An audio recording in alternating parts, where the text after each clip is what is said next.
展览区美术馆第一馆推出2个无同的展览，一个是王坤蝶的艺术甲作品修复展，另外一个是春晚画烧，透过知名公庙画师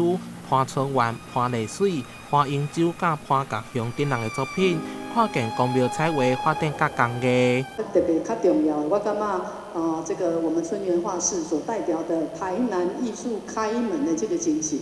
就是咱古城每年400当的时阵，咱有一个恢宏大度的展开。另外一个展览就是我们王坤德老师，伊是第一本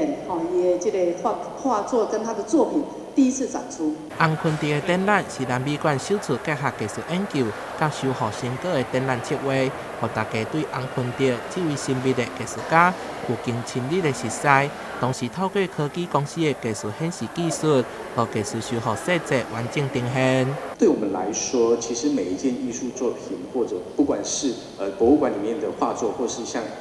彩绘作品，在庙宇彩绘作品的修复，它都是可以用科学的方法来协助进行修复这件事情。春晚画烧抛到3代拢是民俗画师，甲得奖成分的跨界艺术家。展览呈现庙府技术，也有招财甲水墨画，并延伸到诗文、乐器等潘氏家族的地方关系。那我们这次特别着重在品牌这个概念，因为他们3代4个人呢，用这种品牌经营的方式，除了做庙画之外，他们也做很多周边产品。这次大龙洞保安宫总共有7幅壁画，虽然没有办法整幅原作搬到现场，但是我们呈现了其中2幅，其中一个就是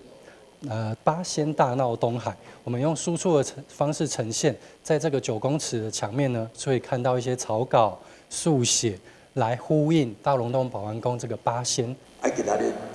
会当我来利用这个来展览了，互大家会当看出咱台南市就是文化之都，嘛是迄个咱庙林的众神之都嘛的特色还佫会当看出阮潘家每一代一个人的故事。南美馆馆长林秋芳表示，这2个展览除了向在地艺术家致敬，也借着这次展览的机会，感谢艺术家家属无私捐献作品给南美馆，让这经典的作品经过修复，搁呈现在大家面头前。台南新闻杨顺怀采访报道。